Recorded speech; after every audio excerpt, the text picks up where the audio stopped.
Goddamn aliens. It's alien dust, fam. Corona is alien dust. That's what it is. Is we going or? Oh, we cracked the case. We cracked the case. Oh, well, yeah, that's the new idea. Wait, we might have to redact all that. We on today's secrets.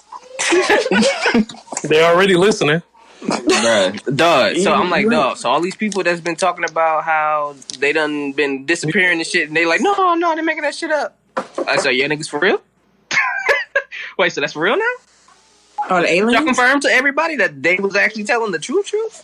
Doesn't the Space Force make a lot more sense now? That was immediately what I thought about. I was like, wait, so all these motherfuckers that they've been abducted and they booties been played with and shit. Okay. Of course, that's where your mind go. In the intro, we in the pre-show question, you talking about booties getting played already, bro. You are wild. It's a real thing. Hey, quarantine got real niggas thing, freaky out here. Quarantine got niggas freaky out here.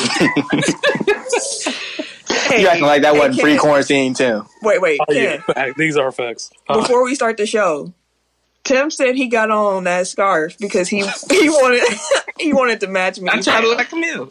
Hey, I was gonna ask, I was like, nigga, what the fuck? Habib hopping on this motherfucker today. All right, hey, he looking like the nigga from Johnny Quest and shit. Sim, Haji. Yeah, Haji, shit. That is hilarious. All right, I wouldn't say before we start. Oh, that's my name. My name is Sim Salabim. This show. We are not doing that's that. racist. Damn, this nigga Right. Sam today. Hey, on him. Jesus. Some chick thought that was my name for real a long time ago. You know what? We're going to start the show before you. A long time ago. You just all. He getting problematic. You on 10 now. We ain't even start.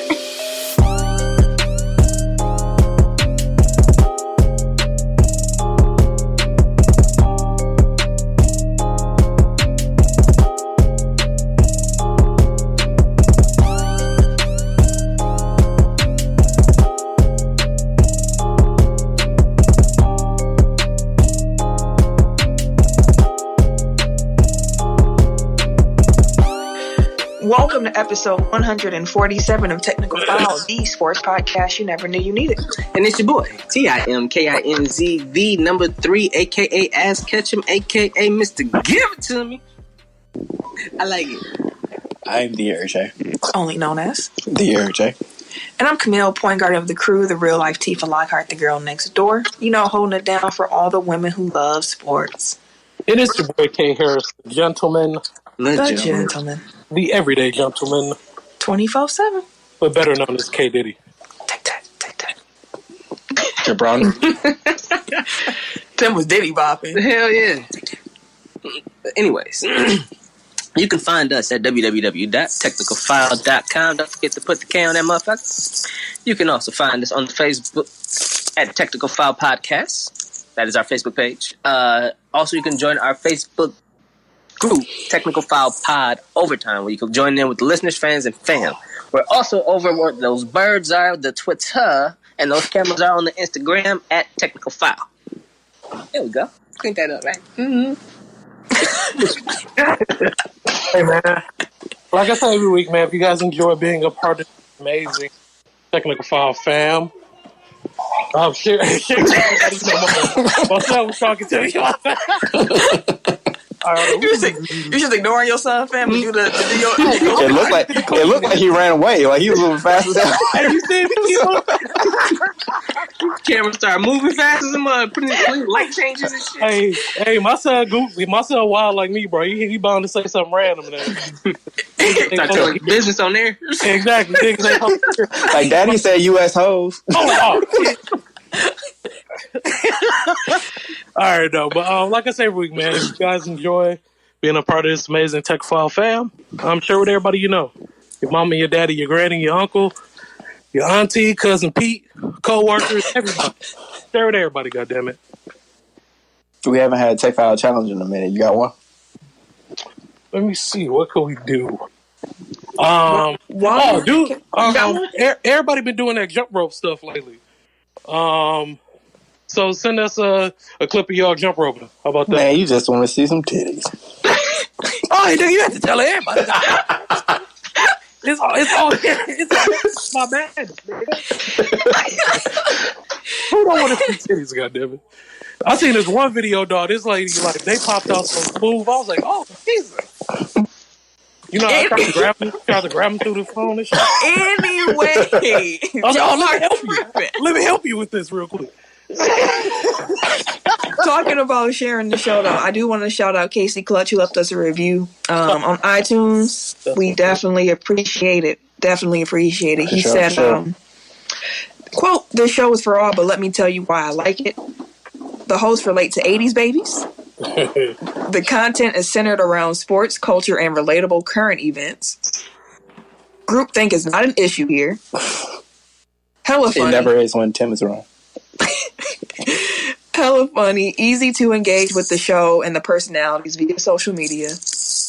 Obvious structure, but definitely an unscripted element as well. Check them out." So thank you, Casey. Welcome to the Tech File fam.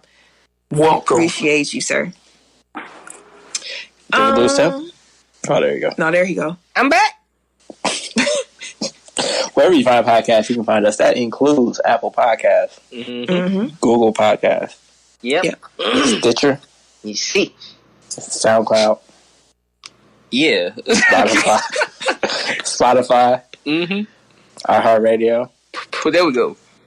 Himalaya, Like a player. Wooshka. Oh, there you go. Wherever you're listening to this podcast right now. While you're there, make sure that you like, subscribe, rate, and review, like Casey. 5 stars or better. Sure. It helps us and we appreciate it. Very much so. And you get shouted out on the show, apparently. Yeah. Shut up. Top listening cities from the last week. We want to shout these cities out for, rocking with us. Surprisingly, at number 1, Upset of the year. Appleton, Wisconsin. Oh, what? Appleton, what up? On what Appleton beat out Milwaukee? What? What up, though? What up, Appleton? Thank you, Appleton, but I'm going to take this as an opportunity to shame Milwaukee. Exactly. What's wrong with y'all niggas, man? Dang. Appleton? Come on now. It looked like, from the listening numbers, it looked like somebody or some people in Appleton found the show. And because a lot of old episodes was getting played. And I was looking back through some of them titles like, wow. I remember the episode really vaguely, but like, wow, like you going back through the history. You going back. Well, you know what that means? Milwaukee, go back and listen to some old episodes. Yep. Milwaukee, tell some more people about the show, man. We from here. Get it popping. Exactly. It's not that hard to do. Get it popping in the city, fam. It ain't like you got anything better to do. You know? Like the Everest College commercials. Exactly. You don't got shit going with your life. You know what? That could be a Tech File challenge. Did we give him one already? What? What could be? I'm going to go back and listen to an older episode and then just screenshot it and send it to us. Yeah, there we go. That'll work. We got our Don't go too far back, though. Don't be going like number 1. Don't be doing that. Hey, we got to lock all that old shit up. Hey, the pilot's in the vault. Those episodes don't The pilot's in the exist. vault. The pilot's in the vault. That We shit- might have to throw the first 5 in the vault with it too, but we'll put them on Patreon. You got to pay for them. Anyways, top listening cities from the past week. 1 was Appleton, Wisconsin. 2, Milwaukee, Wisconsin. 3, Seattle, Washington. Shout out to Seattle. 4 was Jacksonville, Florida. Hey. What up? 5 was Madison, Wisconsin. Madison. A lot of Wisconsin love. Okay. Number 6 was Charlotte, North Carolina. What up, Charlotte?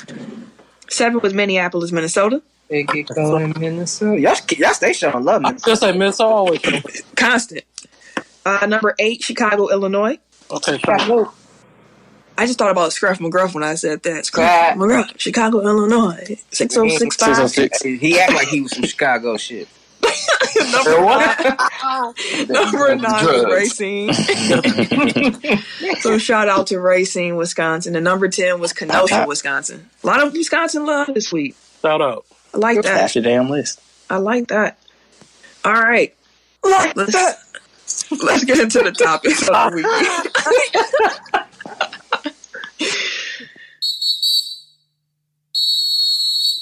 All right. We're going to start this off with Tech File Cinema. Now, if you are new here, I will quickly give you a backstory on how this segment came to be. Actually, I was trying to cue y'all two up, not me. Eric and Cam about to do this. I was like, this ain't my part.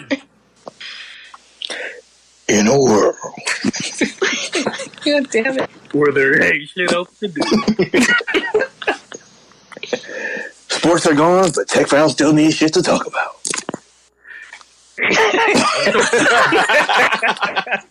So we asked you to pick random. We asked you to vote movies that we randomly pick. That didn't even fit the cadence, fam. I was pissed at this week. That's all. We each pick a movie, and we have our fans, and listeners vote on what the movie we're going to watch and talk about and review is going to be. Wait. Whose nominee was this? It's Tim. God damn it, Tim. You owe me $4. Tim, he got Game. I picked Talladega Nights. Eric picked Creed, and Ken picked Above the Rim. Yeah. Funny thing about the votes this week is that He Got Game and Talladega Nights tied for 1, while Creed and Above the Rim tied for 2. So we had to go to a tiebreaker. We went to our Facebook group. Shout out to the Tech File Overtime group. Shout out, fam. We had them vote, and that almost was a draw. And I was like, I swear, if it's another draw, but He Got Game ended up winning out. As you can hear from some of the disgruntled voices on this podcast, they're not happy. Some people aren't happy about that after watching the movie. Don't you all wish my movie won now? You could have been laughing at Will Ferrell talking about shake and bake. If I had a vote, I would have. That's true. That is true. Yeah. Shake and bake. So y'all didn't enjoy the movie? Not at all, sir. So not even a little bit. Let me get the backstory. If you're not familiar with He Got Game, it is a 1998 film starring Denzel Washington and Ray Allen. That sounds weird. It's about a basketball player's father who must try to convince him to go to a college so he can get a shorter sentence. I think that summed it up well. Yeah. Right there. Now, when's the last time that y'all saw this movie? Shit, years ago. Probably when it came out, type shit. Yeah, I was maybe like 2000 because I didn't go to the movies to see this shit, but it's like when it came on like DVD or whatever. Yeah. Or VHS, maybe. I think VHS was still popping in 2000, wasn't it? Shit, I don't know. Yeah, people still had them. They was fading out, but people still had them. I never saw it completely all the way through. Oh. So this was a new experience for me. I last watched this in undergrad, probably, so I graduated. Ooh, Lord Jesus. 2011 was a long, long time ago. But yeah, it's probably around that time when I last saw it. But I've seen this movie so much that I thought I remembered a lot of it. But no, there were definitely more titties than I remember. Hey, hella titties. No, I was like, dog, I don't quite remember Rick Fox introducing him to all of this. That's the only titties I remember was the Rick Fox introduced. Rick Fox was fine in this movie too. No, I remember Rosario Dawson's too. I didn't remember Rosario Dawson. I remember the 2 porn stars that they hired for the movie. Oh, the things in the room. Like those were the titties that Rick James gave 4 thumbs down. Wish he had more hands. I was like, bro, but no, for real. I was like, damn, I didn't realize it was this raunchy, dog. Yeah, Spike was on the nose with this movie. He definitely was. He was on the nose candy or something. The booger tooting and booting. The conversation he had with Big Willie in the car. I was like, that was a valid conversation, regardless of who it was coming from. Like it was valid what he was saying to him. Mm-hmm. Like you can't run. It's only so far you can run from certain shit. Like you got the people, the leech. Oh, big time speech, yeah. Yeah, the mooches and all of them shits, and then you got the chicks, and you got the women that's gonna come flying left and right, and I like everything he was saying, regardless of who it was from. Like it was valid. It was an honest conversation. I mean, a lot of people. I mean, I think the message of the movie is an interesting message at the pressure that a lot of these young men are under when they're number 1 draft pick. You know what I mean? Like right. When you have that type of talent, like all the people who are trying to leech on you. The moment I saw Uncle Bubba, I knew he was about to be trash. This nigga here, I'm like, come on, bro. Pure bullshit. The moment I was like, he about to be trash, and he was. He was pure trash. They hitting him with all of you owe me's. I'm like, dog. Like, He bro, didn't even sign nothing yet. You got a deal already? You trying to cut me out? Like, bro, come on now. everything Like, I sacrificed for you. but how many athletes you know or you think probably dealt with that shit? Yeah. A lot. I mean, like I said, the message is. Hell, look at Pippen's deal. Like, I'm not saying that that's the same situation, but he would have those All the people he had to take care of. Yeah, you got the other people. And then they call them leeches and mooches, but his money got to go elsewhere. So he had to get the money when he had to. Yeah. But also, real quick, speaking of trash people, Lala. The moment she asked him to speak to the agent, I was like, I like, oh, so this what Sean was on before he went to Drumline, bro. I was like, okay, because they was in high school. I was like, the timeline kind of fits. He was on this dirt shit before high school. When he was in high school, shit didn't pan out, so he went over to college and thought he was just gonna be king shit over at the Drumline. I was like, for sure. This nigga connecting movies. Exactly. I just want to talk about when they was hooping, the first basketball scene, when they was at the park and the point guard, what's his name, Booger? Yeah. This nigga was hooping in the sleeveless polo. Dog. Really? Yes. It had a collar. This guy had a sleeveless polo on, hooping. I was like, dog, what the fuck? I had a couple bullet points on this shit. And then Lala, hold on, I gotta go back to Lala because she was sleeping with the agent, which I was like, figured. Figured, like my brother. Okay, girl. God, I would have been pissed off the way as close as the motherfuckers was in the swimming pool. I'm like, bro, what the fuck how is you this? notice nothing? It seemed like he did though. Like he. Yeah, I'll say later on like, he said it. Yeah. Yeah, but in the moment I was watching it like, nigga, you see them in the pool, right? Like, you see a leg in the air, my nigga. Like, where did they get the swimsuits they not swimming? from? That's what I wanted to know. Where did the swimsuits? Did they know they were coming there to swim? Were there extra swimsuits in He the had house? it on standby. He already knew she was coming. You knew she was down. Yeah. And then she called him at like 1 a.m. to ask him if he knew what he was doing. I'm like, okay, yeah. I'm glad they broke up. Hey, what was Sweetness? Dog, first I thought he was like the broke David Ruffin. Because he had the old girl, the little prostitute chick, who happens to be Mila Jovovich. Same chick from Fifth Element, Resident Evil and shit. I was like, oh, they had a couple people in here. Okay. That's like that's one of two actual actors that they had in the whole movie. Right, I was like, oh, she make more money than a lot of niggas still. Because she had a bunch of movies, like not just them too, like Salt and all of that shit. But then they're playing the same role he always do. Who? Jim Brown. Oh yeah, he got a type, don't he? Yeah, he played the same role in every movie and shit. Yeah, Like that's linking movies together. That's the defensive coordinator from Any Given Sunday. it was interesting seeing Roy Williams still the coach of Kansas.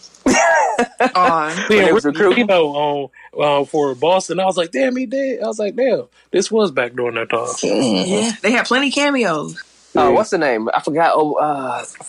Temple coach. John Chaney. Yeah, I forgot. I'm like, damn, I forgot he used to coach Temple. Fun fact, do you know that Ray Allen was not the first choice for Spike Lee in this movie? Who was an actual actor?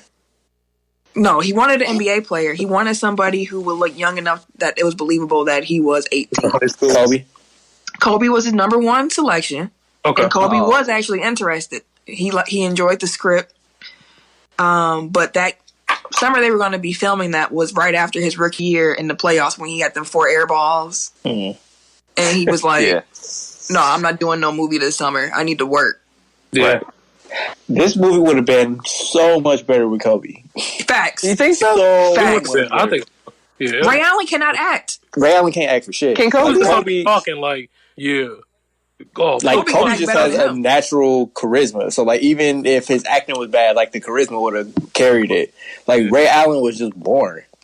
Like he can't emote. A couple times he was yelling. I'm like, bro, why are you yelling? I'm pretty sure it's supposed to be a soft scene. They had to talk. It was several times. He was like, yeah. I'm like, I'm sure it's supposed to be like, yeah.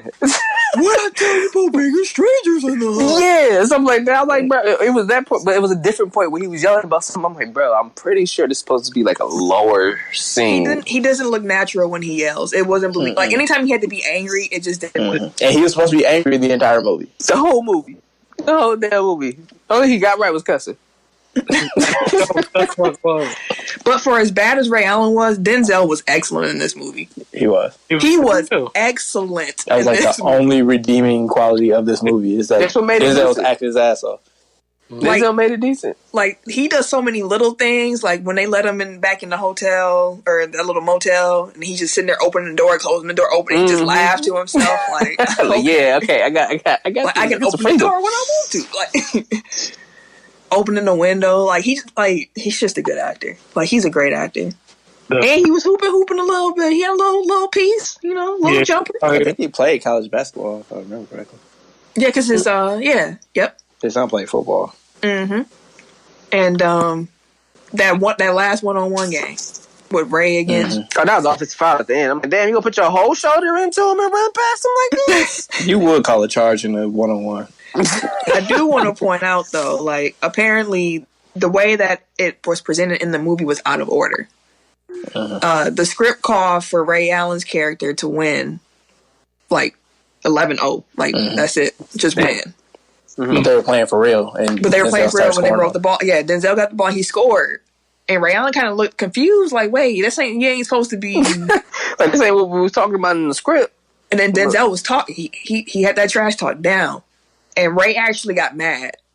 And then Ray went on a run. Like it was 5-0 or I think 4-0 or 5-0 at one point, and then Ray Allen went on a run, and that was it. Like he started playing, and then it was over. Yeah, so Denzel played guard at Fordham University under PJ Carlissimo. Interesting. What? So the coach that Sprewell choked was his college coach. Okay, so Ken, you never answered my question, bro. I had it in the pre-show. You got to answer it now. What's your question, Tim? You got your liquor going one way. Your son threw your damn ball another way, and he took off a third direction. What are you chasing? I'm chasing my son. How long is it going to take you to make that decision? Immediately. Y'all live in a damn hood. At night. It looked like it's about midnight. My man still was pulling from the bottle, staring at the ball in the trees. His son about 6 blocks up. Then he finally puts the liquor down in the middle of the court and takes off. I'm like, why didn't you take the damn bottle with you? While he's complaining about the ball, he's still looking at running backwards. Yeah. Dog, he pulled from the bottle during the game while he was playing against the sun. So, like, was that supposed to be, like, so I have a question. So, like, were we supposed to think, like, he had a drinking problem or like, I guess so, because they alluded to it, but he didn't really drink like that. Yeah, it could have been just a bad night. That's how I kind of took it. Like, it was a... Because they never explained, like, why he was so aggressive and angry during that game with him. Yeah. I mean, they showed how he trained him, and he was always kind of hard on him. Yeah, but he wasn't, like, abusing him. So then maybe that's why, because maybe that's why they introduced the liquor into it, so that you could see, like, his intentions were good initially, to make him better, but, one night... And alcohol fueled him killing your mom? I just feel like a lot of stuff wasn't explained or, like, wasn't shown. Like, you don't have to necessarily tell me, like, oh, I have a drinking problem, and but, like, at least demonstrate it, like, make it clear. Could you forgive him? Knowing the situation, knowing what sparked it, could you forgive him? Like, if we were Ray Allen? Yeah, so during that drunken night, same night, he goes home. Also, I feel like he didn't do anything to earn his forgiveness. Like, I don't even know if he ever actually said, I'm sorry. Like, he did. He was like, didn't. I can't bring it back. I can't bring it back. I thought he said he's sorry in that same one.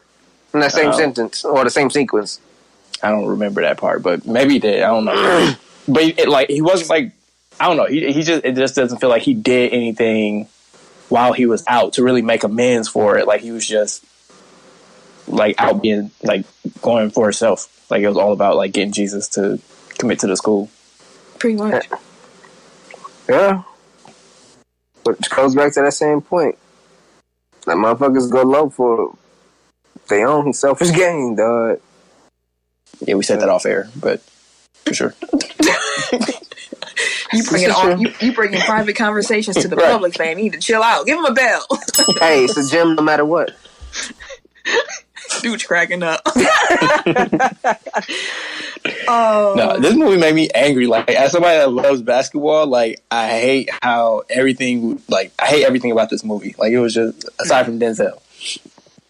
Like, I hated that he had, like, music in every talking scene. Like, you got, like, loud-ass music playing. Like, that's not playing, like, in the scene. Like, it's just, like, you scored the movie to have it jazz music be playing over all the dialogue. Like, nobody Turn the treble could act. all the way up.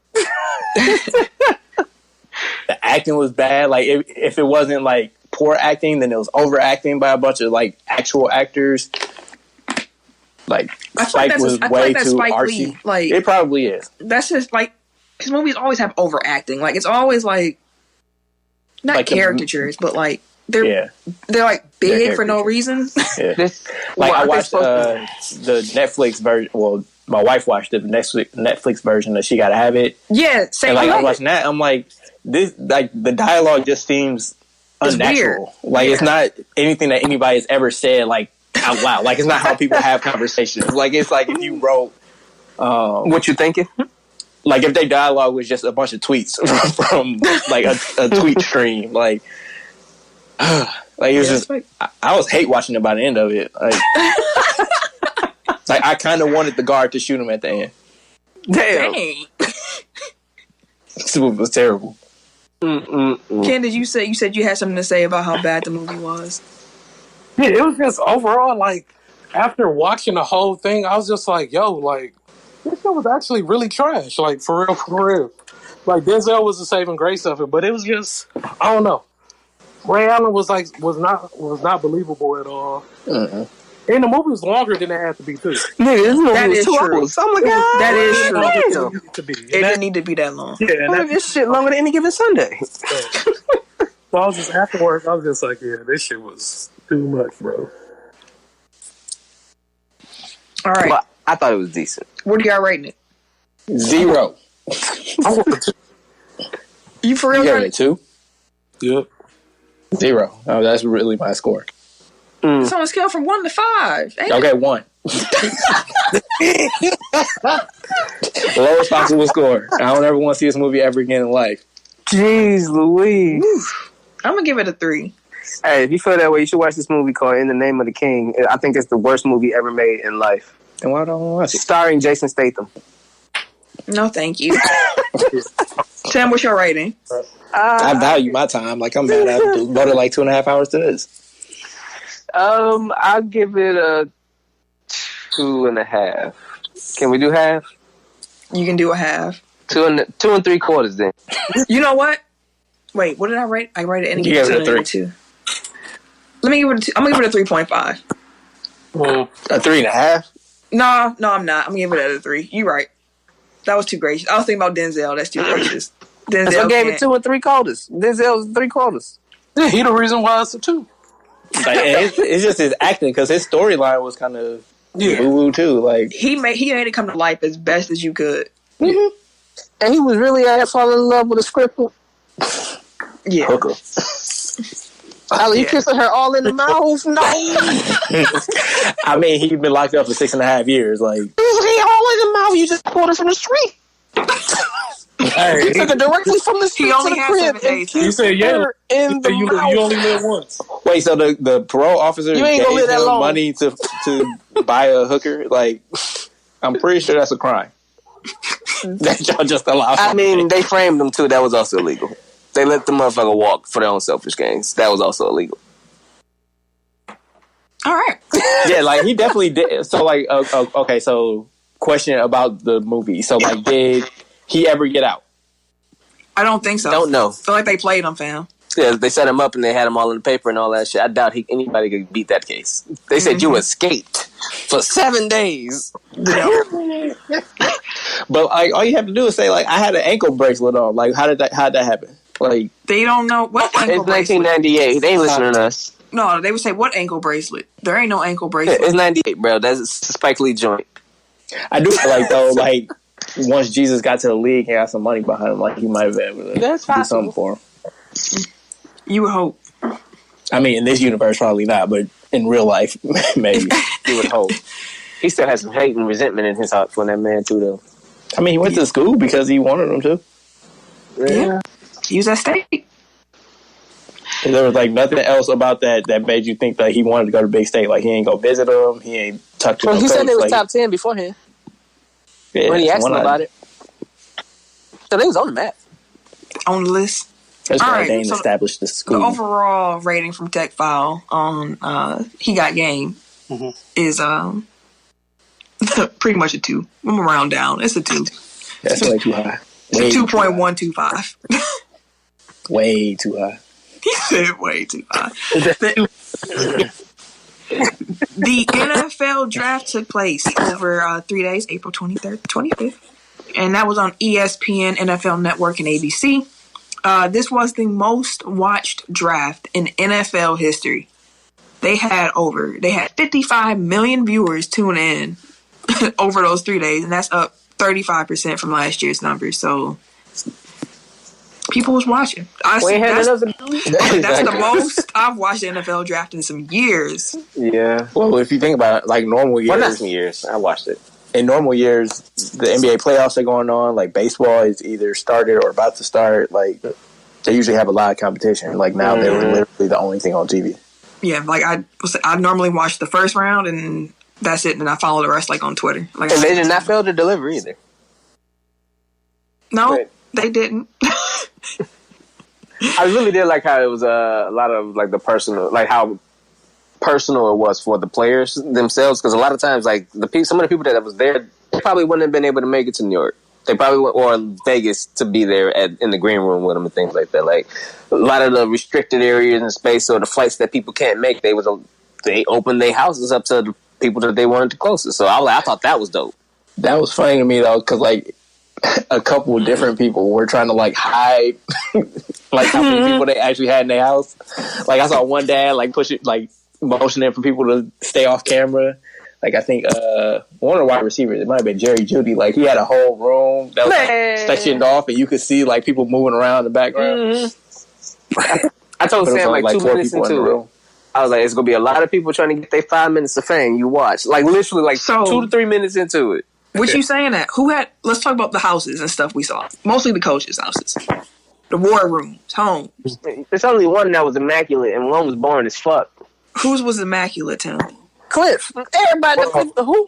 Dog house. Cliff Kingsbury has gotten some lucrative contracts. And it shows. Because his house is cold. That house cost like $4.5 million. That's actually like not that much for what he got. That's a great deal. His house is dope. That shit was beautiful. I mean, my man Jerry Jones was on the yacht though. Oh, the show was in. I'm like, dude, what kind of safe room is he in? Hey, he's super safe. He in the middle of the ocean. I was like, bro, he ain't had nobody. That's why he really was gonna make sure nobody. And you can't knock up on the door. You can't pull up. Hey, Jerry, we should probably draft. Nah, catch me in the middle of the ocean. I bet you Jerry been on that yacht since we've been in lockdown. He's like probably like touching me. Probably. Like he would have went to Mars if he could. Well, we know somebody could pick him up and take him. Yeah. Shit, wild, bro. And nobody cares about like that's how. Ain't nobody giving a fuck. Nobody's giving a fuck. Nobody cares that UFOs are just. Like, because it's been a movie and fictitious for so long and confidential for so long. Now they like, you know what? Fuck it. Here it is. No, everything else is going to shit. Everybody got to know it's something else. It ain't just be right. Like, it's something else. I can barely hear you. Can. Huh? I can barely hear you. Oh, shit, my bad. You hear me now? Mm-hmm. Yep. Good. But yeah, I was like, man, people don't even care. Like, people worried about Corona. They worried about. That's what all kind of. Like, we need a distraction. Some more bullshit for the come. And no one care about the UFOs. Nobody. And they got videos of showing these motherfuckers flipping and dipping, and niggas are like, oh shit, what's going on up here? Hey, the UFOs out here baselining in the sky. They ghost wide and whip. Right there. They sitting there watching these motherfuckers. I mean, it was floating. I'm like, all right, for sure. And everybody like, oh, man, damn, I sure wish I'd have made that tuna fish sandwich earlier. I'm like, you niggas here. They don't even care, fam. Anyways. It's hilarious. Bill Belichick's house. boring. The most boring. Oh my god! I said, this look like this would be his shit. I'm like, damn, everything you do is boring. Dog had his dog there chilling. He just walked off. That was hilarious. He had the dog in the chair, fed the dog, and walked out. The dog was just still sitting there behind the computer, like, cool. Like, one for the pig. Like, by the time he got up, shit, I've been trying to get in here all day. Get my pigs popped off. Yeah, he know how this go. He been sitting in here all day. He knows my spot. Okay, the Titans head coach, though. His sons was in the back. I don't know if y'all saw that. They just had, like, some weird costumes on.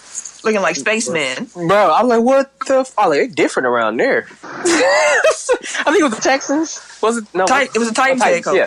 No, they different over there. I don't know what the fuck going on over there. Bears had... Matt Nagy had a room. It looked like that conspiracy gif from with Charlie Day when he be looking around. That's how that wall looked. He had a string connecting the dots and shit. Let me ask you this, since I was talking about the Bears real quick. How do you feel about how your team did in the draft this year, Ken? How do you feel the Bears did?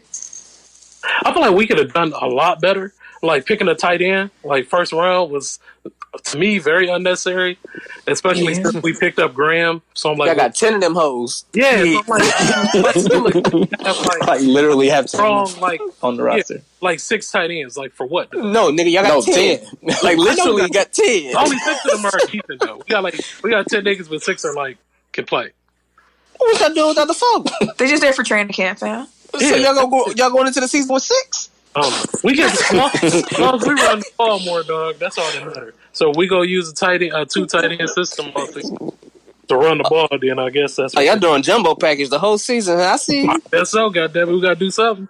Hey, because Foles gonna be out there. Gotta do something. Oh, y'all ain't got no Trippy Mitchie going? Yeah. Bro, y'all done? let me ask you this: Who right now? Who would you choose? Nick Foles or me, bro? I mean, I pick Nick, but it ain't my team. Y'all do some crazy shit over there. Y'all do some crazy shit in Chicago. I don't know. Bro, it's rough being a... Dang, y'all high tech over there? Turn your background down, Eric. The house talking to him? Right, turn your house down, nigga. Your house talk, fam? Tony Stark, nigga. Hey, motherfucker, whole house started telling him what's going on outside. Hey, I told y'all this nigga Shield, bro. Y'all been telling y'all that. Nick Fury cousin. Eric, it's a bit chilly outside. You may want to put your hoodie on today.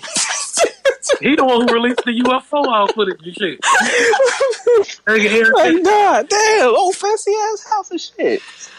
And we still don't know what this nigga do for work. Nick Fury, bro. Part of the Victor Initiative, nigga. That's what he... For our white listeners, he is Chandler from Friends. Niggas, he is Tommy from Martin. We don't know what he do. We've been told before. No idea. I don't remember. He told us at least 5-6 times. He just put the MIB flashlight thing. That's what I don't remember. After he told us what the job was. I don't remember what he said. I just know he got his house remember that. What you say, Eric? I said if I did, you wouldn't remember that. I would. I just know your house talks to you, and mine don't. That's on one. Like I'm the only one that got an Alexa. No, that wasn't no. Nah, that wasn't Alexa. That was Jarvis, B. Jarvis. No, she was too sophisticated for Alexa. Alexa sophisticated, but that was that was like first class. So Alexa was like economy. Let's talk about the Packers draft before you keep talking about the levels of virtual assistants. Okay. So y'all saw some of our initial reactions on how we felt about the Packers' first round draft pick, which they traded up for a quarterback. Great pick. Out of all of the NFC North teams, my instant reaction is that the Packers had the worst draft. Mm-hmm. I love what the Vikings did. I like the Lions draft. The Lions did well. Good draft. Outside of the Bears picking their 10th tight end, like it was decent, yeah. Besides that shit, the rest was solid. We might hit in some of our middle round draft picks with some of these old linemen. I think our running back could be good too. Yeah, he might be really good, but clearly, Coach want to turn us into the Green Bay Titans and get a fake Derrick Henry and run that ball. Well, so I was pissed Like, I'm not even gonna lie to you. Granted, yeah, sure, it could have been a repeat. And like I said, I think I even told y'all earlier that week on that Monday. I'm like, bro, I'm listening to this GM, bro, and he sounded like we gonna draft a quarterback. For them to trade up to draft a quarterback. Now, don't get me wrong. Jordan Love has the arm great talent. Potential. Yes, they're loving his arm talent. They're loving the quarterback. He getting sad thinking about it again. I can see it on his face. But all of his flaws are coachable. The big flaws are coachable. He get rattled easy. They say once you rattle him, he's out of his game for the rest of the game. So that's just. But he was a starter. Don't get me wrong. He had a phenomenal 2018, but in 2019 he had a whole new cast and shit. But getting rattled ain't got nothing to do with you from 2018 to 2019. It shouldn't, at least. Mm-hmm. But yeah, that's a big issue for him. And then they was pulling up stats about how he's inaccurate with cats wide open 8 to 15 yards from 15% of his passes. I'm like, that's staggering. But I'm not gonna focus on that. I'm not gonna focus on that because those are all from the bad year, and they were all from the bad year. Right. Yeah. So, well, yeah, I got a question for y'all though. What's that? So, you are Aaron Rodgers. Mm-hmm. How are you feeling after the draft? Like I'm about to win the MVP this year. Okay. Did you hear what he said? You got to literally put the team. No, did you hear what he said? I'm not quoting him verbatim, but he pretty much said that ain't nobody, like, no matter who it is, like, they've drafted quarterbacks before. He's like, nobody beating me out now. Like, I'll welcome him to open arms. Yeah. Like, I'll welcome him to open arms. Yeah, so it's just, they said he initiated the phone call to welcome him to the Packers and shit like that, too. So I think because of the way he came in under Favre, he's not going to be a dick to Jordan Love.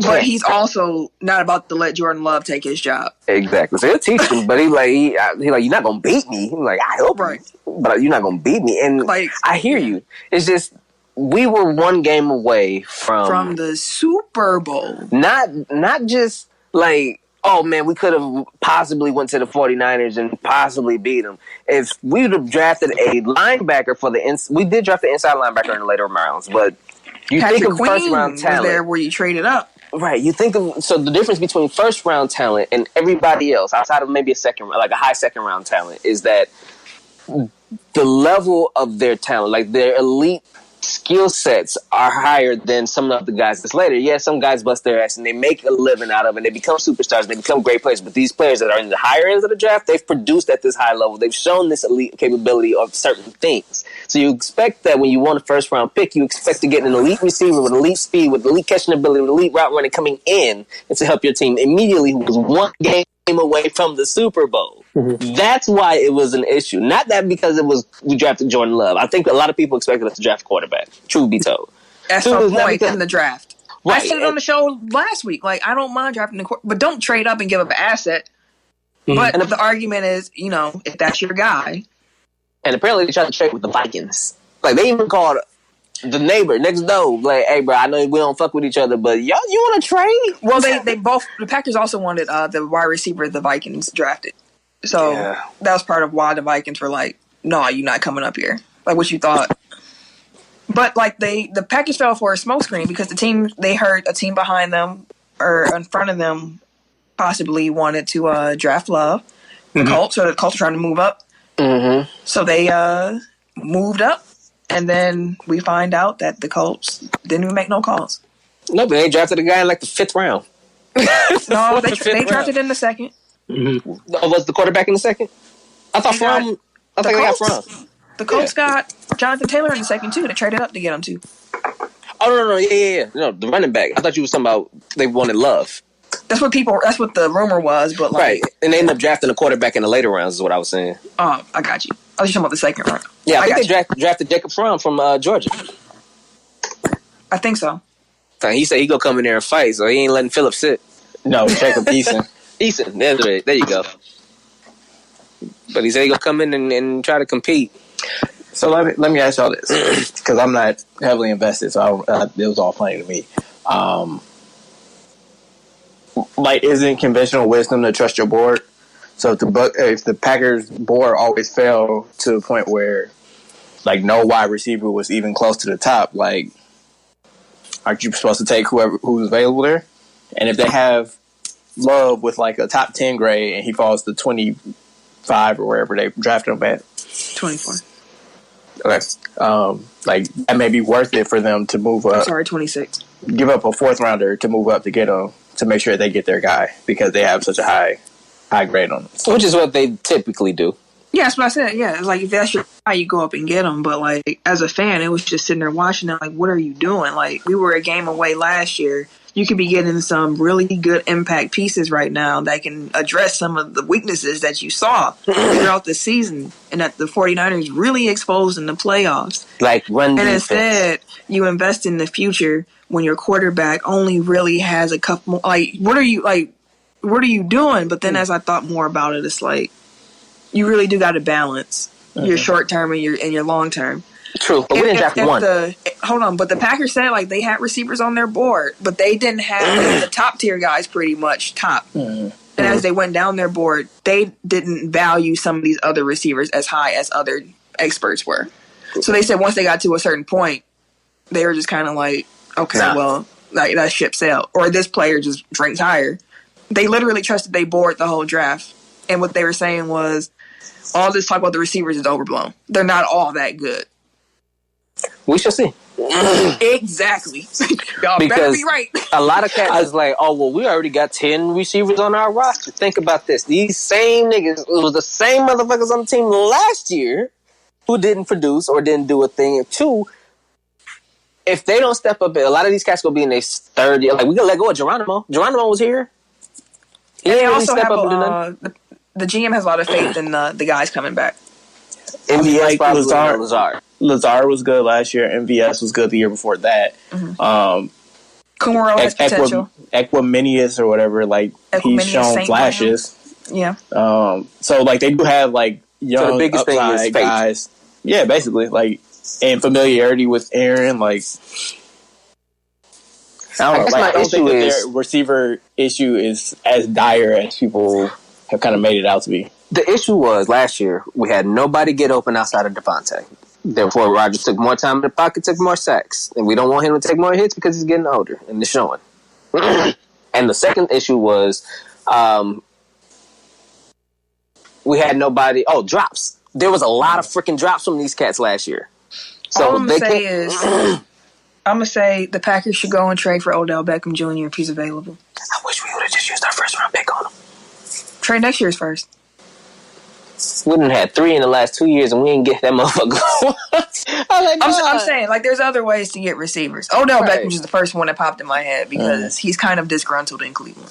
So we got Devin Funchess, and I was looking, and I remember Devin and Cam had the thing, you know, and he's only like 25, 26. So I was like, maybe we'll give Devin a shot. He was hurt, but he was the number one target for Cam for a little bit when Cam did throw it. So I wouldn't mind giving him a shot. We'll see. We're going to see.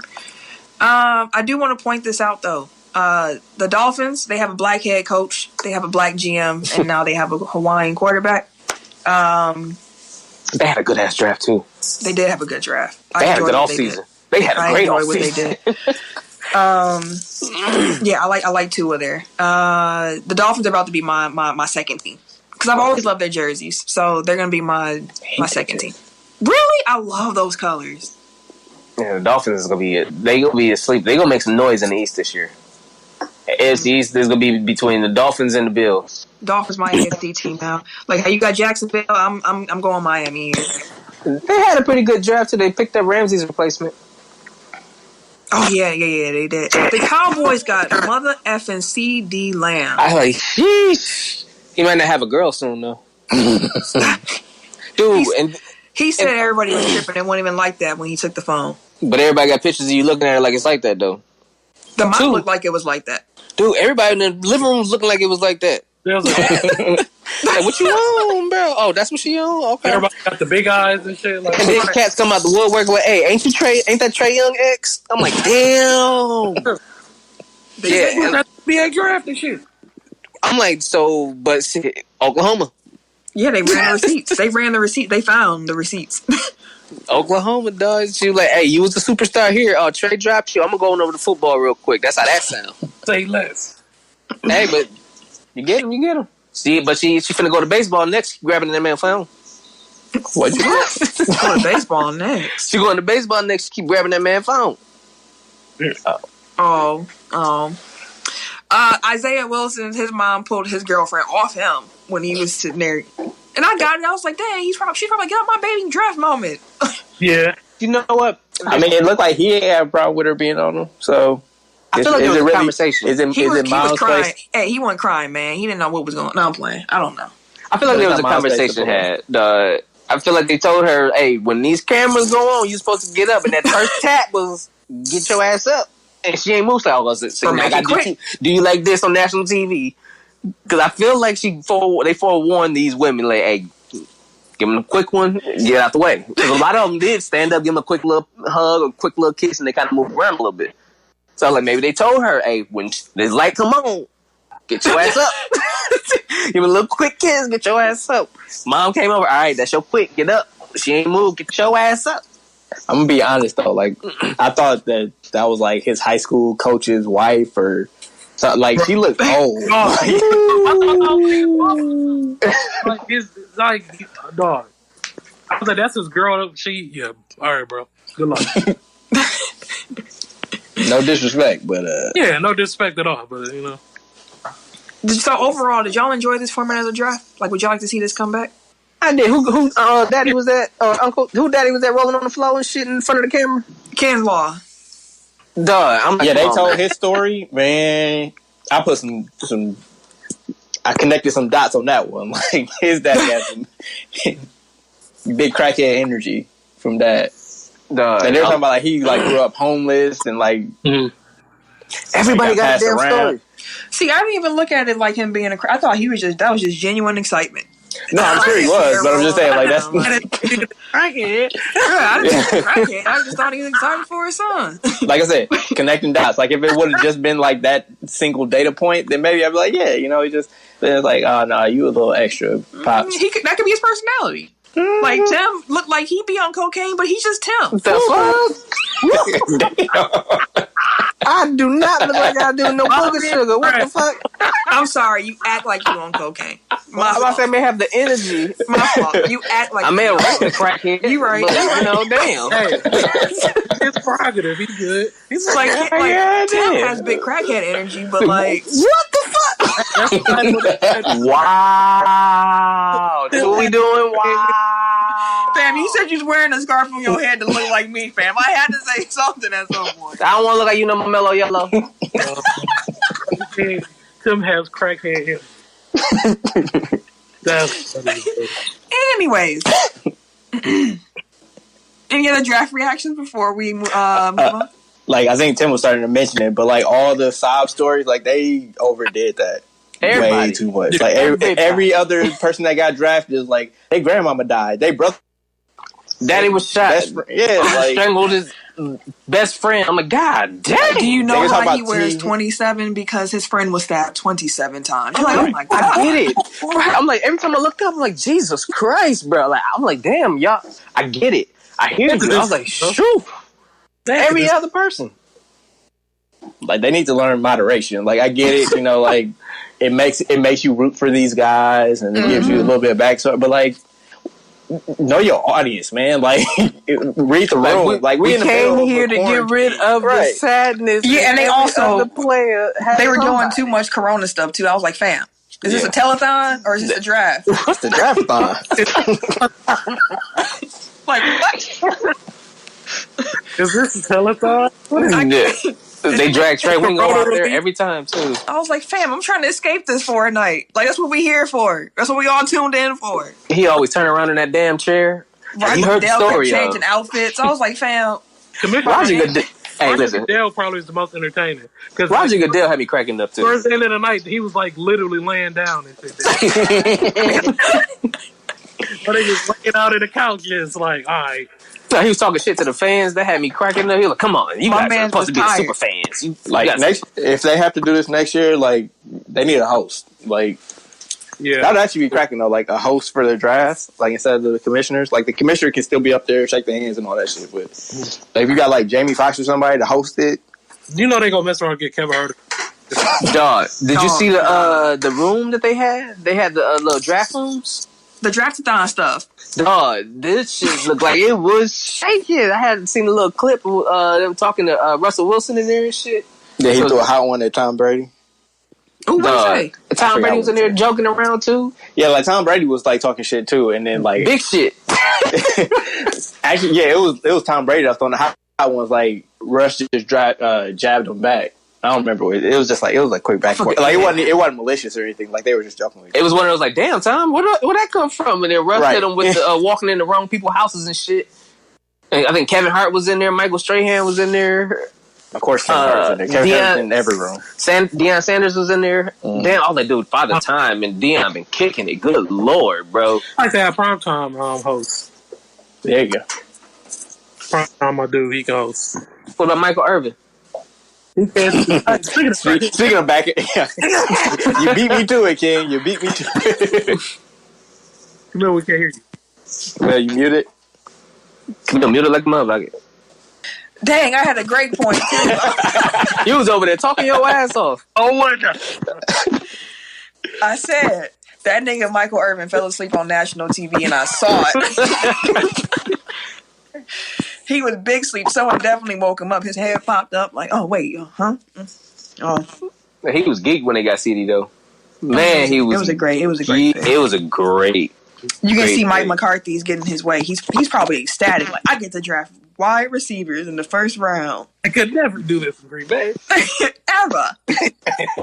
No, that year that we could have drafted Michael Crabtree, we ended up drafting, I think, B.J. Raji and then Clay Matthews. That was a great draft. B.J. Raji. Tim, can you run through these NFL transactions and what Percy Harvin trying to do? I don't know why he's trying to come back. Hold on. I know why he's trying to come back, but... And what the NBA doing? Oh, shit. Hold on. Let me hold on now. It's a lot of transactions. Is it a lot of shit? Hold on. No, it's like 5, 6, 7. I might have to plug my phone in. Since you don't have it queued up, I got it. NFL transactions. So Kansas City Chiefs released punter Dustin Colquitt.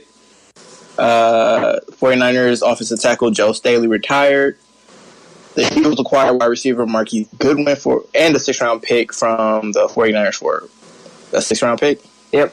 Okay. The 49ers traded Breida too. Mm-hmm. To Miami. Yeah, to Miami for what, 5th? Yeah, that was the 5th. 49ers acquired offensive tackle Trent Williams from the Washington football team for a 2020 5th and a 21 3rd. And that's New a Orleans, pickup. Yeah, for sure. And New Orleans signed quarterback Jameis Winston to a 1-year deal and re-signed quarterback / everything else Taysom Hill to a 1-year extension. They're trying to get famous Jameis go try to take the Teddy route. That's so true. He could learn under Breeze. The only difference, though, is that Teddy had the opportunity to shine for like 6 games. Mm-hmm. Mm-hmm. Jameis ain't gonna be able to get on the field for no 6 games and lead the Saints unless Drew Brees get hurt again. I mean, he is like 41 years old, so yeah. Or he could just think this year and then he gets benched. Yeah, that would be interesting. The benching of Breeze.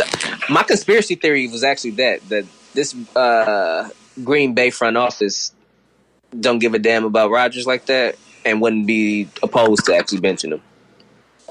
That was my conspiracy theory. I know I put it in a group and never actually said it, but I'll just say it on there.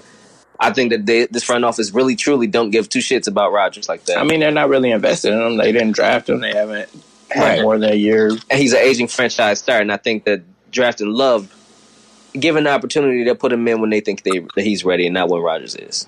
Mm-hmm. I mean, that's literally the same thing that the previous regime did with Rodgers and Favre. So Favre retired that year, though, and then they said, "No, fuck that shit. We'll go with Aaron." Yeah, but I mean, like they were kind of pushing him out for the last couple of years. You know what I mean? He was also unretiring and retiring for a couple of years straight. Yeah.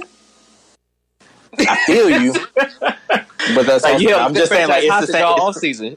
It's the same situation. It's just it's slightly different. Anyway, 31-year-old Percy Harvin is eyeing a comeback, and he last played in 2016, which is a long ass time ago. Yeah, he was out because of migraines. Like he stayed with migraines and concussions and shit. Like, well, I mean, maybe he found something that treats it, and he had an anxiety disorder. I hear you, bro.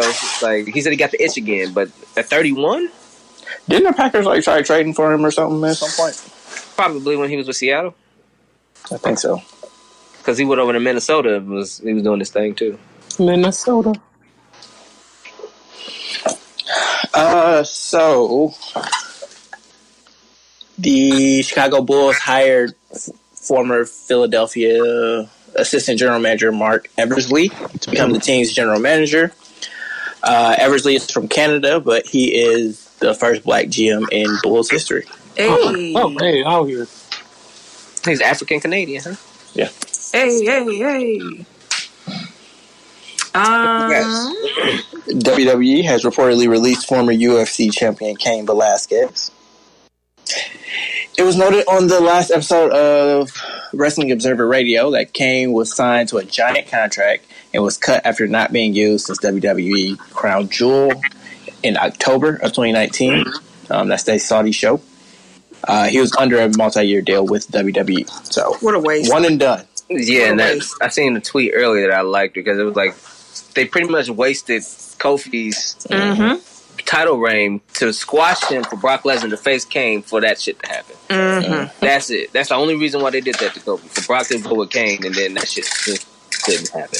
And here we are. Kobe filmed his retirement season, apparently. And also, D. Wade has been working on putting together a Redeem Team documentary. Are y'all interested in seeing either of these? Yeah, I want to see both. Yeah, I'll check them both out. Yeah. I watched a D-Wade documentary already, and that shit is trash. So, I enjoyed it. Unless he gives up creative control, I'm good. He can keep that. I enjoyed his documentary. I just think it could have been longer. It didn't say anything, though. Like, that was my issue. It's just like, because he's in control of his own footage, like, he can kind of pick and choose, like, oh, what do I want to talk about? Whereas, like, a normal documentary, like, actually I got you. looks at things critically. So it's like, if I just want to see a puff piece on Dwayne Wade, like, I can take it or leave it. I got you.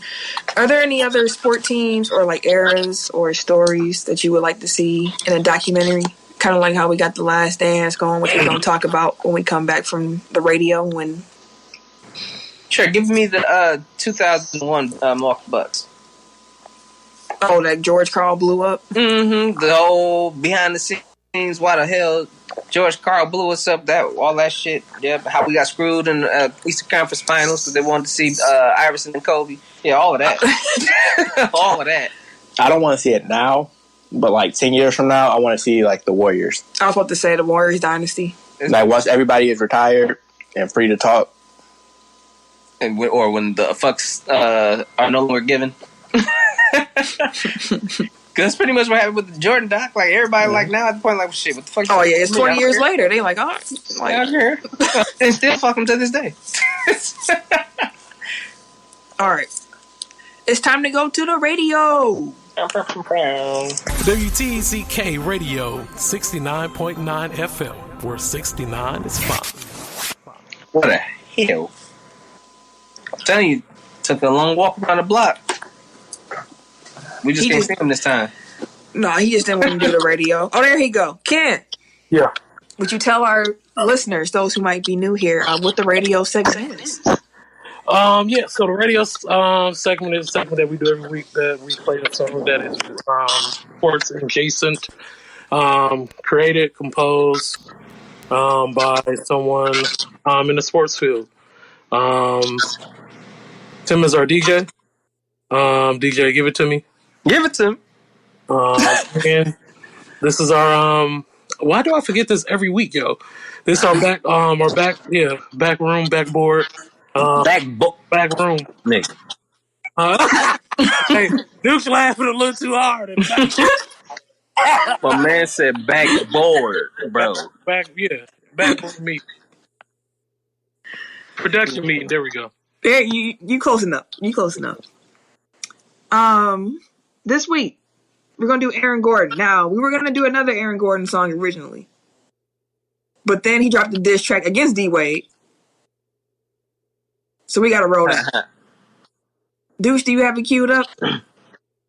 Tim, do you want to come in with the music already going, or do you want to come in and then cue when the music starts? I'll do it while the music going. All right.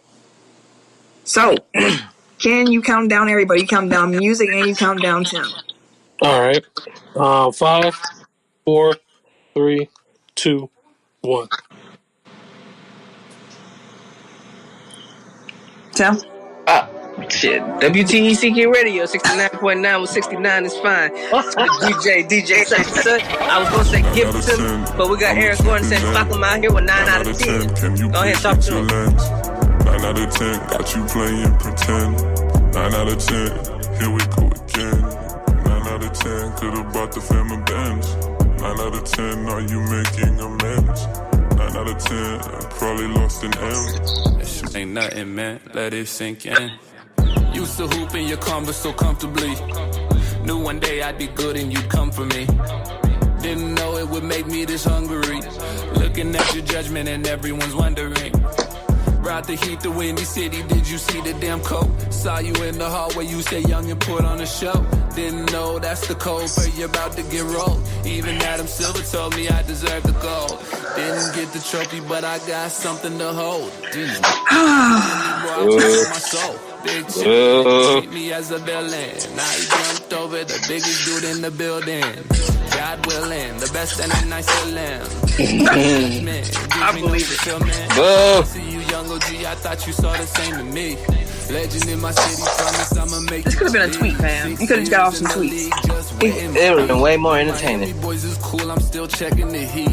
pretty entertaining. He did the whole diss song. Bored in the house, and he in the house bored. Bored in the house. That's what this sounds like. Queen Latifah said we do it for the fans. Showed these scars and she said she understands. Still trying to jump shack. Oh shit, my bad. Been cool since Uncle Drew, so bygones we get past them. Let me set the record. I would tell him to turn his house down again, but then he probably would. I thought I was muted, my bad.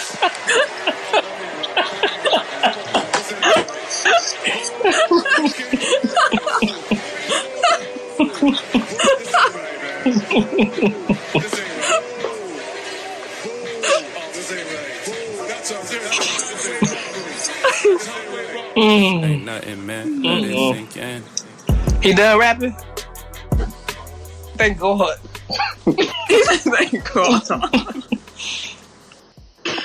Aaron, I feel you, but nah. We gonna hit some bad news real quick, and then we're gonna talk about The Last Dance. Y'all ready? For sure. Real quick. Velveteen Dream, he was trending worldwide on social media after a screenshot was posted to Reddit. Alleged to be a direct message exchange he had with an underage fan on Instagram.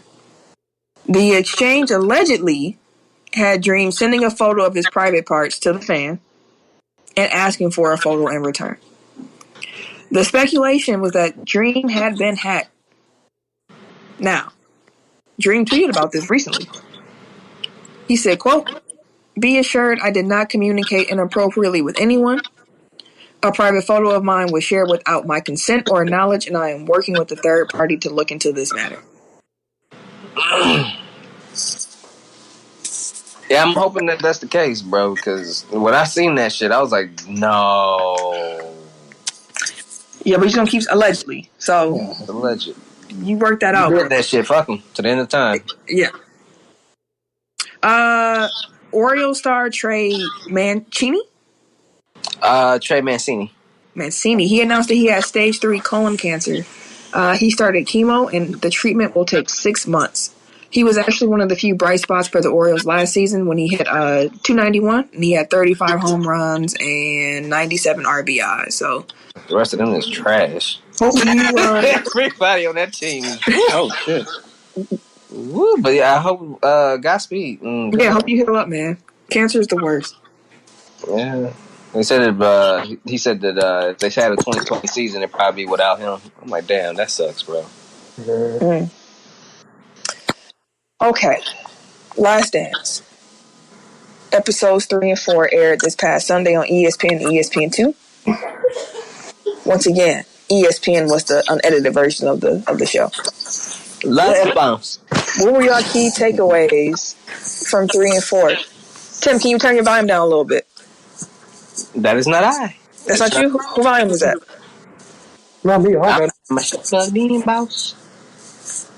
I'm not listening to nothing. Oh, but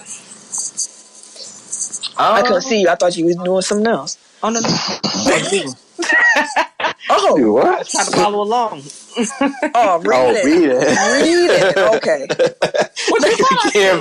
Can't face. I was like, wait, it's not. I was like, you are eating what? Hey, we cool. We ain't that cool. No. I don't never want you to be that comfortable about this. Nah. You think he did Dennis Rodman on the pod? Yeah, Tim definitely D-Rob. Listen, I be chilling, dog. I don't know why y'all be trying to put me out here like that. I be chilling most of the time. I don't be doing nothing. Damn, so far on this episode, you've been called a crackhead and Dennis Rodman. Bruh, ain't they one and the same? And they both fit. Hey, Hey, same. What was you same? No, don't do that talking about D-Rob, bro. take a pill, be good in 3 days. Hey, remember he was on what's the name ass for a second. What's this? Not Lil Uzi. The other one. Young Thug? No. Had a country song. Lil Xanax. Lil Nas X. You said Lil Xanax? You old, man. Hell yeah. But remember Dennis Rodman was on his ass on Twitter? Yeah, literally. It was gross. Like literally, dog. Oh, It he was was gross. oh, for real? Yes, like call him like scrumptious and shit. Talking about he was good to eat and shit. Like he was wilding, bro. It was gross. Jesus Christ. Like, Anyway. wow. Episode 3 was all about Dennis Rodman pretty much, and then 4 focused more on Phil. Anything surprise y'all? What y'all take away from what we saw? One, I didn't know Dennis Rodman almost took Penny out. He almost killed that man, bro. You mean himself? No. Dennis Rodman had that play on Scottie Pippen. Oh, are you talking about? Okay, when you said Penny. I said Penny. Yeah, I know. My bad. Oh, that's what Pippen. I was like, damn, I didn't know that was Dennis. But it's wild how Phil was able to kind of rein him in, so to speak, by letting him be himself. Yeah. Like, that's why I think that Phil Jackson's kind of underrated as a coach. Like, his X's and O's are what they are. Like, everybody talks about the triangle, but like in reality, it's like his management of personalities and superb people as individuals. Yeah, that's why he's the Zen master. Yeah, like it's not just like letting people be themselves. Like even when he was at the Lakers, like he kind of knew what buttons to push with Shaq and what buttons to push with Kobe, and he knew like when it was kind of self-destructive and when it was actually like beneficial to the team. So. And then letting Rodman go to Vegas, 48 hours. I was like, oh, good 48-hour vacation. I was like, good Lord, he ain't never coming back. I was with They Jordan. never actually said how long he was gone though. He was gone for 48. They just said over 48. It was just past 48 hours that they had to go get him. He ended up coming back. So when they gave him episode 4, and it's like Michael went to go get him. Michael didn't go to Vegas. Rodman was already back in Chicago. Oh, he just was late to practice. Rodman had got back from his vacation and didn't plan to come to work because he wanted a staycation. Oh. And Michael was kind of like, no, this got to stop. So then he went to his apartment and dragged him out. Not as funny as the idea of Michael Jordan going to Vegas and finding Rodman, but yeah, he didn't do all that. Somebody said Jordan let him go because he had Rodman put some bets in for him. He probably did. It's wild that one of Rodman's downward spirals was the fact that Scottie Pippen actually came back from being hurt, though. Mm-hmm. That was interesting. Yeah. I was like, damn. So he really was hurt. Yeah. He wasn't the number 2 no more. He likes feeling needed. If you watched his 30 for 30, which was one of the more sadder ones I've ever seen, it delves more into how he acts and his mentality. Like, it all makes sense. But it's just like, it's it wild. does seem like that suicide attempt or possible attempt like that. Like that was kind of like the turning point for him. He was kind of more subdued before that, and then he started doing the dyeing the hair. But it's funny, like how stuff was so radical then, it's just like super normal now. And like, oh man, he went out and got a bunch of tattoos and a bunch of piercings and dyed his hair. He was, doing supermodels. And it's like, that's just Kyle Kuzma. Like, but he was a tenacious rebounder, like crazy defender. Led the league in rebounding multiple times. Averaging like 14, 15, 16 a damn game, bro. 6'7". Wild. Listed at 6'7". Wild. Playing four. He actually studied misses. That was dope. I thought that was dope as shit. I'm like, that makes sense. Let me not study how you make the shot. Let me study how you miss the shot, because I'm just gonna make sure that I grab that motherfucker. Yeah. Like, maybe he put all his effort and time into defense and rebounding, and I appreciated that shit for sure. I like, man, so they're studying this crap like that. Like, okay, I fuck with it, dog. Like, they was shit. That squad had him. Phil Jackson was on acid. This thing, bro. Phil was a trip. Phil always been cooler than the other side of a pillow. Yeah, it was good. I mean, I enjoyed it. Some people are thinking the pacing's too slow, but it's 10 episodes. I was gonna say it's 10 episodes. Like, what did you? It's 10 episodes for one season. Like, what did you expect? One complaint that I did see was some people were confused with them bouncing around with the timeline, though. No, that's a criticism I heard that I can understand. Some people do not like how much it keeps bouncing, and I get it. It confused me, like towards the end of episode 3 or 4. When they showed the clip of Dennis Rodman and Scottie Pippen, I was like, "Damn, how did we end up here?" Yeah, I mean, it does show you like when they go back in time and when they go forward. Like, right, they tell you exactly. Like, if you listen and actually paying attention, like it does follow. But I could get for some people who are just kind of jumping into it, and not necessarily knowing, where they were like, "Oh, well, I thought we were." If you look down for a second and you missed that they went somewhere, you might come back in confused. Yeah.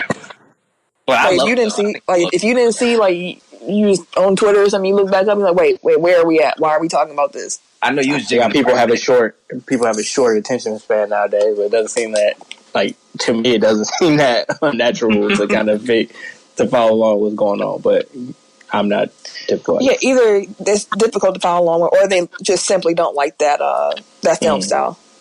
Which I can't really say anything about that. If you don't like the art, then you don't like the art. And it really doesn't feel like they're like bouncing around. Usually, like they start in '98, then they go back to like show the origin story, and then they catch you back up, like, and then at the end they end up in '98. That's what I can see some people, because I've seen those arguments on like people complaining about it on Twitter while I was tweeting about it and shit. But no, I think, like I said, I think it's real well done, and I'm enjoying it. I'm thoroughly enjoying it. Like, one criticism I've seen from multiple people now at this point is like complaining about like it's not any new information being presented. Which, I mean, I guess it's valid, but like you also have to take into consideration like these are hardcore Jordan and Bulls fans, like, and grew up in that era, so like a bunch of the stuff already. Like, that's not necessarily the case for anybody born after like 2001. You know what I mean? Like, it's probably even earlier than that. Mrs. Jordan from the GOAT conversation, like number 3. Yeah. So I mean, like for what it is, like it's entertaining to me. Like, I sit and watch and be like, damn, it's 2 hours up already. Like, yeah, it seemed like Go ahead, Ken. No, I was saying the time do go by fast, but not just watching it, because y'all know how I am about, like I said last time, like I am about Jordan, like, but like seeing like that nigga was like another beast, like that nigga was human, like real talk, and I was just like, yo, like. That's why I couldn't wait for this doc, because I'm like, dude, so many cats of disrespect. He was cold. Yeah, I can't be ignorant to the fact that there was a Michael Jordan before Kobe, and the reason why Kobe was Michael Jordan. Well, you'll get to see your passion and shit this weekend. Oh yeah, I'm ready for that. You already know I was ready. You meet Kobe this weekend. Kobe, goddammit. I'm ready to get to the point where parts where Jordan was scared to show. Like, when he's talking about, oh, you people gonna hate me after this. Like, I feel like it's been pretty tame so far. Like, I want to get to fighting teammates and cussing people out. Which would probably be like episode 7 through 10. Right, when they finally get to the season that we came here for. Yeah, but it's definitely been enjoyable though. Camille, how hard was you dancing the party, man? Did you get up and start jiggling? Damn. The moment I heard, I was like, Prince! Clap my hands together, got up like Gina on Martin. Yeah, man, he was hooping during those 3 years. What's the name was coaching him? Doug Collins. Yeah, Doug Collins. He was hooping. I forgot He Doug was Collins used to hooping. look like that. Oh, what? Because every time I see it, I was like, dog, that is not Doug Collins yet. Dang. So that's not him. That's not how he looks. And he loved Doug too. But shit, Doug was like, hey, give it to Will. Right. Give it to Will. That's why Mike loved him. I don't blame him. I get it. It wasn't a bad idea initially. Also, crazy how much some of these Bulls players still hate the Pistons. Yeah, like to this day. Because people discount. I mean, I can't talk. No, I'll say Isaiah Thomas was on there today talking crazy on ESPN about the documentary. He was saying that it was jaded. He was like, he said the reason why the Bulls won that many championships was because of him and because of them. What? Oh. He said they would have I guess they would have never three-peated the second time if it wasn't for them. Now the first 3P I might give him a little bit of credit for. The second one, like you was way gone. Right. So, yeah. But I will say, like, I feel like people. Go ahead. No, my bad. I say he basically said everything but fuck. Because Isaiah Thomas will never actually say it. Like he always dancing. Mm-hmm. Like just say what you say. Say what you want to say for real. Say it. Say it. That's why I said a lot of them still say fuck him to this day. Mm-hmm. Yeah, but like I think that people look at the Bad Boys and they romanticize like that era of basketball. Like, oh man, look at that! Like players today, they couldn't. Like, dude, that was dirty. Like, it wasn't physical. Like, they were literally dirty. Like, you see how many clips they had of them pushing people after the whistle, undercutting people in the air. Like, that's not physical defense. Like, that's trying to injure people. Like, I don't get with that. And people love it because we've talked about this before. You don't have any bloodthirst, so like you don't like combat sports, but people love that, and they liked having that edge on the basketball court. So to them, if it's within the bounds of playing sports, like sure, like I don't necessarily like it, but I at least understand it. Like I can't respect going past the whistle. You know what I mean? Like if you're in a sanctioned boxing match, that's different than fist fighting somebody on the street.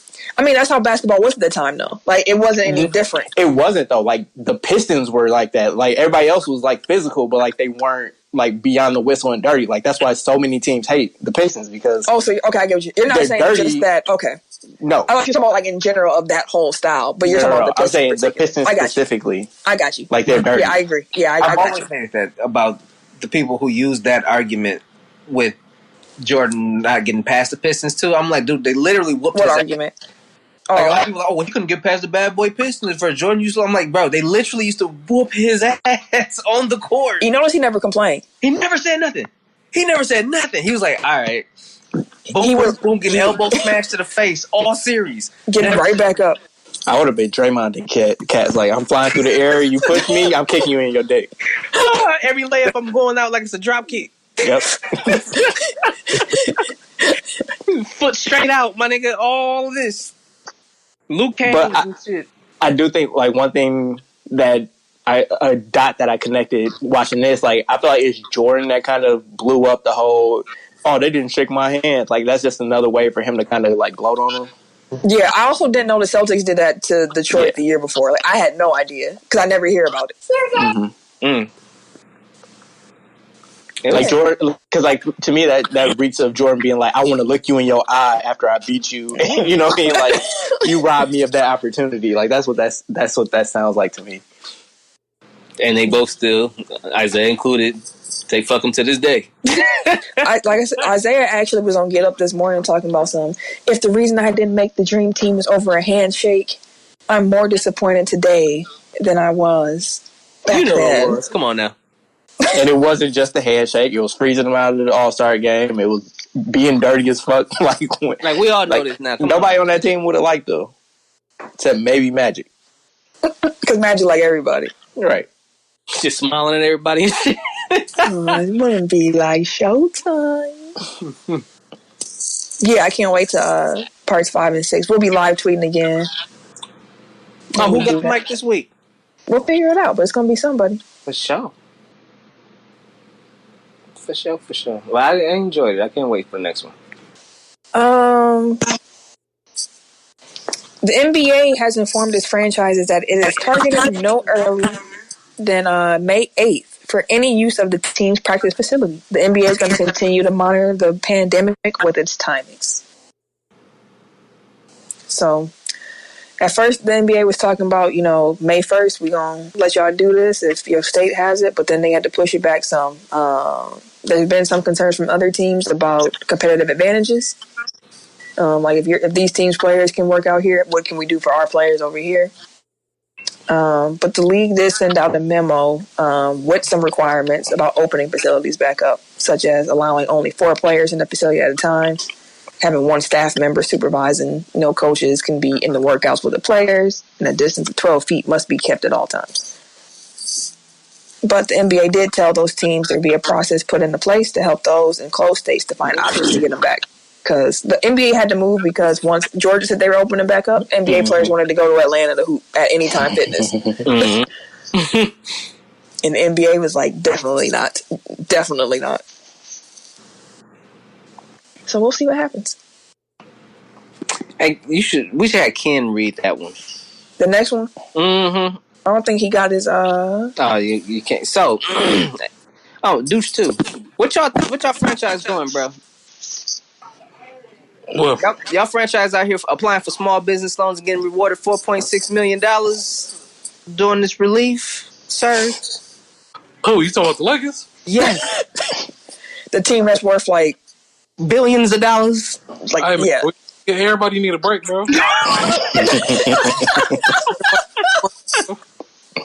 me off a piece of that Kit Kat, bro. Chill out. No. I'm like, I seen that earlier. I'm like, the Lakers, bro. I'm like, one, you have to apply for this loan, so therefore there is an issue within the system that you are granting a team that's valued billions of dollars.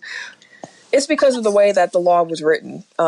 You're considered a small business if you have under than 500 employees, and the Lakers only have like 300. There you go. Quote unquote only. They literally were able to apply. Like, that's wild. Rules. But no rules. once they saw the fund ran out, they was like, okay, we can get the money back. Like Shake Shack and all of them. Yeah, bro. They gave it like, Pot Belly. Yeah, we didn't really need it. We didn't really need it. We just thought we'd get it, you know? It was free money. We was gonna take it. Who wouldn't take free money? But we see y'all need it, so here, y'all gonna have it back. That's trash. Shit like that, you know? That's what happened. Trash. That's what happened. The NFL is planning on releasing the 2020 regular season schedule by May 9th, and they will have numerous contingencies in place amid the pandemic. So the schedule is going to have that traditional 17-week, 16-game thing. Wait, I thought they changed it to 17 games. It's going to go into effect the next season, I believe. Oh, okay. This is all per Sport Business Journal. But wait, what about the playoffs? Because I know during the draft, I heard them say, like, there's a 7th team this year. So that's this year, and then the other stuff is next year? I believe so. Okay. They're probably phasing it in. It's raining like a motherfucker. But they said there'll be room to start the season as late as October 15th, which would normally be week 6.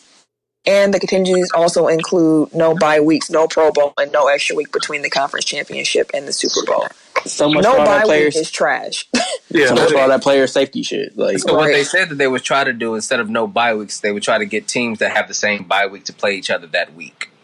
That way there isn't the confusion of like somebody having a Monday game and then a Thursday game, or a Sunday game and then a Thursday game, or some shit like that. So they go try to make sure they play. I still think that's trash though. But yeah, that's their game. Shouldn't the first contingency just be like, well, I guess they got TV contracts. Never mind. I was gonna say, like, should just be move everything to Sunday so you don't have that problem. Yeah. Yeah, and the Super Bowl, they said they could move that to any of the Sundays in February. They said F the Oscars because they can move. We got any Sunday in February. I mean, honestly, it sounds like LA isn't going back to normal anytime soon, so they might not even be able to do the Oscars. Or they have a virtual one. Right. One thing I was thinking about, though, like, so apparently the NBA is considering, like, that bubble idea that we talked about with MLB. And I think we discussed it for NBA also. But one thing I was thinking, like, they're going to do it in, like, practice facilities, or they'll build some courts. So it's not so obvious that they're playing in empty arenas. Mm-hmm. So I was wondering, like, if they went the WWE route and went with, like, a more cinematic experience for like broadcasting basketball, like what that would look like. Like obviously you can't show it live that way, but if they did like a replay on Wednesday nights with like NBA films, super cuts of the game. Draymond was talking during All the Smoke. He talked the whole show pretty much. But he was saying that before they actually shut the league down, he actually had a DJ make a mix for the game, so that it would be music playing throughout the entire game, like more like a pickup game feel, so that it wouldn't feel like an empty arena so much. So I think squeaking and talking, right? Although I'm interested in hearing the players like clear, like. Yeah, I think they're not interested in that. I don't. Everybody gonna hear how much shit they talking. Exactly. Or who getting out there verbally abused and just taking that shit. Losing plenty endorsements. Right. Facts. You gotta have some sound effects. What did you call him? I've never heard such language. I'm breaking him off like a Kit Kat. Wait, what? You ain't gonna lose no endorsements for that. You might lose one with Kit Kat, but that's what it is. Anyways, UFC 249 is taking place on May 9th in Jacksonville, Florida. Florida's just open for all the business. It's going to be a 12-card bout, and it's going to be on ESPN+. Now, when the whole UFC get coronavirus, then what they going to say? They still trying to fight on this secret-ass island? He got Getaway Island and shit? Definitely set in Jacksonville, Florida. Is the island in Jacksonville, like, off the coast of it? Bro, did you ring the bell, dude? Like, what, fam? Jeez. Yeah. Anyway.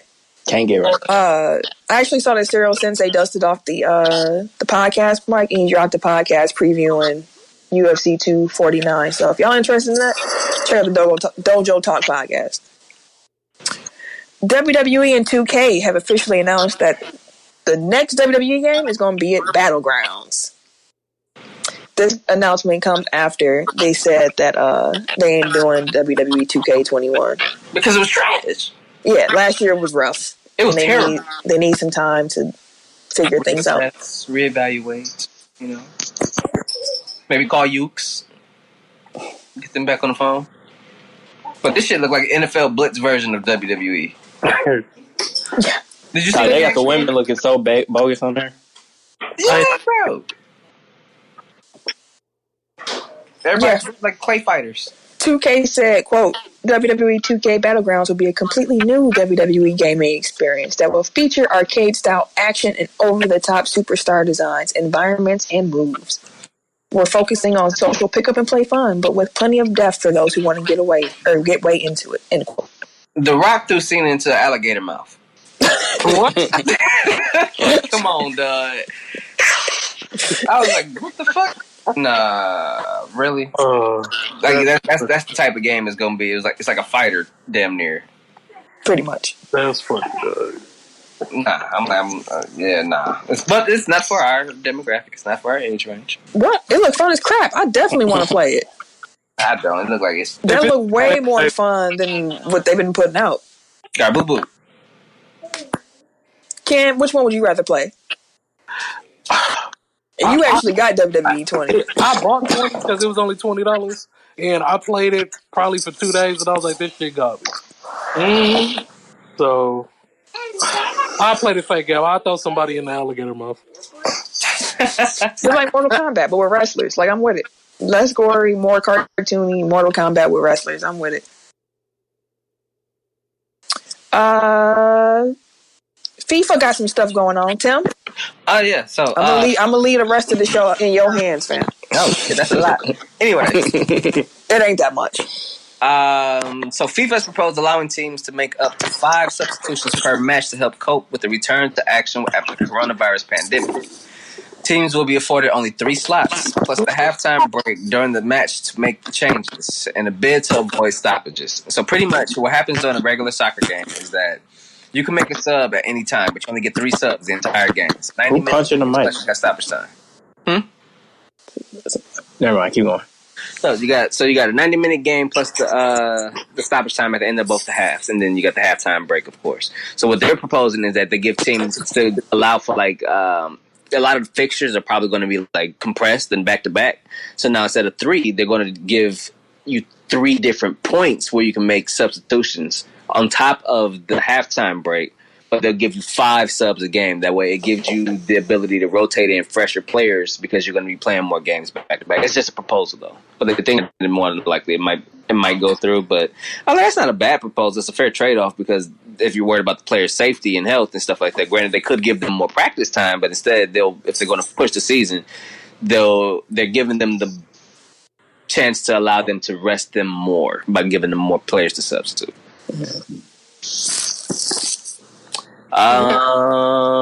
Matt Kenseth. Remember our boy Kyle Larson out here spitting all kind of racial slurs.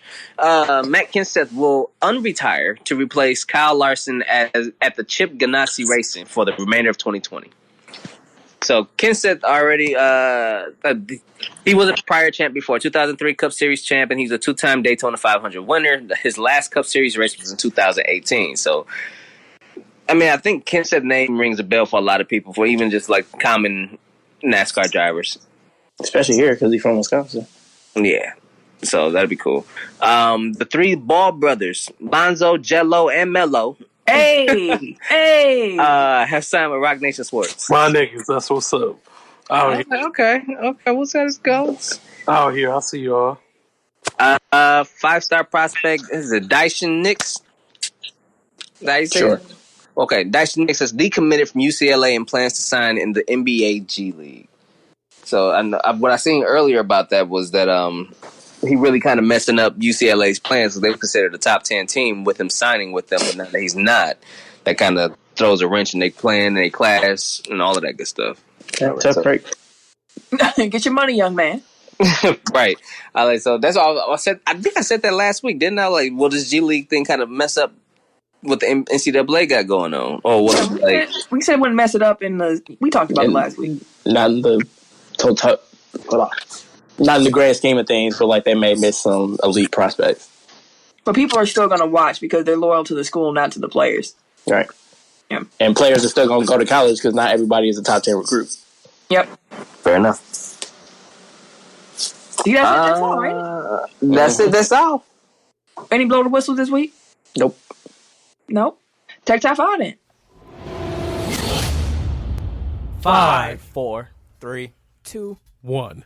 Tech Top 5. Last week's Tech Top 5 was biggest retirement comebacks. I don't recall seeing a poll. I don't either. Ken, was there a poll? Oh, no, it was not. No, I forgot. Okay. This week, best NBA players who didn't play college ball. So they didn't go to the NCAA, but, they're great in the league. What order are we going? Are we going in regular tech order or are we going reverse tech order? We can go reverse. Oh, reverse. I'm trying to take initiative 3 weeks in a row. Okay, I see you. Get my shit off. At 5, I have Dwight Howard. 4, T-Mac. 3, Kevin Garnett. 2, LeBron. 1, Kobe. All right. I got 5, Tracy McGrady. 4, Dirk Nowitzki. 3, Kevin Garnett. 2, Kobe Bryant. And 1, LeBron James. 5 have got Giannis Antetokounmpo. 4, Dirk Nowitzki. 3, Kevin Garnett. 2, Kobe Bryant. 1, LeBron James.